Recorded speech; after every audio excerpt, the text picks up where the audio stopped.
अस्सलाम वालेकुम, कैसे हैं आप सब। आई होप बिल्कुल ठीक ठाक होंगे। हमारा गार्डन आहिस्ता आहिस्ता सेट होता जा रहा है क्योंकि कराची में बहुत ज़्यादा गर्मियाँ पड़ रही हैं, लिहाजा मैंने ज़्यादा सीड्स नहीं लगाए। जो भी सीड्स लगाए वो आपके साथ लगाए थे।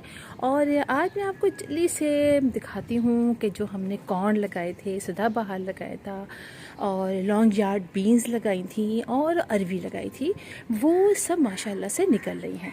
तो मैंने सोचा कि जल्दी से दिखा दूँ और जब दोबारा से कुछ और सीड्स लगाऊंगी तो आप लोग को ज़रूर दिखाऊंगी।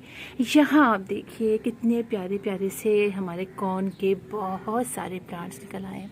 तकरीबन सारे ही कॉर्न्स मैंने लगा दिए थे जो मेरे पास थे और कितनी अच्छी उनकी ग्रोथ भी हो रही है। शुरू में तो मैंने इनको तीन दिन जो है मैंने शेडी एरिया में रखा, जहाँ पर बस ज़रा सी देर के लिए 5-10 मिनट के लिए डायरेक्ट सनलाइट आती थी। उसके बाद शेडी एरिया था और हर वक्त हल्का का मॉइस्ट रखा और आप देखिए कि हमारे कॉर्न सारे ही निकल आए। और फिर उसके बाद मैंने कल से इनको आधे घंटे की डायरेक्ट सनलाइट में रखा है। तो आप देखिए ग्रोथ कितनी अच्छी है। अब थोड़े से और बड़े होंगे तो मैं आप लोग के साथ ही इंशाल्लाह शेयर करूँगी। इनको मैं ट्रांसप्लांट कर दूँगी ताकि हमारे गार्डन में ये खूब अच्छी तरीके से बड़े हों और हमारा गार्डन ग्रीन होता जाए। चूँकि छत बहुत बड़ी है इसलिए ग्रीनरी की शदीद ज़रूरत है। ठीक है, तो ये देखिए आप कितनी अच्छी। इसी के साथ दिखाती हूँ आपको मैं अपने लॉन्ग यार्ड बीन्स, जिसकी ग्रोथ माशाल्लाह से बहुत अच्छी हो रही है। और आप देखिए जिन्होंने गिफ्ट दिया होगा वो कितने खुश हो रहे होंगे, हो रही होंगी कि कितनी अच्छी ये बीन्स। और नीज निकल भी चुकी है, मैंने आपको अपनी पिछली वीडियोस में पिछले घर में दिखाया भी था, लेकिन अब मैंने ज़्यादा लगाए और बहुत अच्छी तरीके से इनकी केयर भी कर रही हूँ।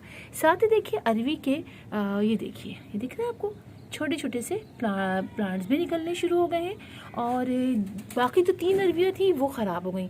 मैंने बताया आपको कि कितनी गर्मियाँ पड़ी हैं और जब इतनी तेज़ गर्मी थी और इसमें 1.5-2 घंटे की डायरेक्ट सनलाइट आई थी, इसकी वजह से ये ख़राब हो गई। अब मैंने इसको रखा है शेडी एरिया में, जहाँ पर हल्की सी आधे घंटे की शाम के टाइम धूप आती है, जिसकी वजह से ये ग्रो करने लग गई हैं। साथ ही लगाया था हमने सदाबहार, और सदाबहार के सारे ही सीड्स तकरीबन लग गए हैं। देखिए इसी में थोड़ी सी ये जो चौलाई है, ग्रीन चौलाई जो होती है, उसके भी बीज यहाँ गिर गए थे, तो वो 1-2 वो भी निकल आए। बाकी देखिए हमारे ये सदाबहार के प्लांट्स भी निकल आए हैं। तो इस तरीके से हमारे सारे सीड्स निकल आए हैं। बहुत खुशी हो रही है। अब देखिए अच्छी खासी ग्रीनरी हमारे गार्डन में हो जाएंगी। इसके अलावा जो मैं कटिंग्स लगा रही थी, कुछ कटिंग्स लगाई थी, वो भी माशाल्लाह से अच्छी हो रही हैं। इंशाल्लाह कल मैं वीडियो अपलोड करूँगी दूसरी वाली, जिसमें थोड़ा सा ओवरव्यू भी दूँगी ताकि मैं दिखाऊँ तो कि कितने सारे प्लांट्स में फ्लावरिंग भी स्टार्ट हो गई है, नए नए बेबीज़ निकल रहे हैं और इतना अच्छा लग रहा है।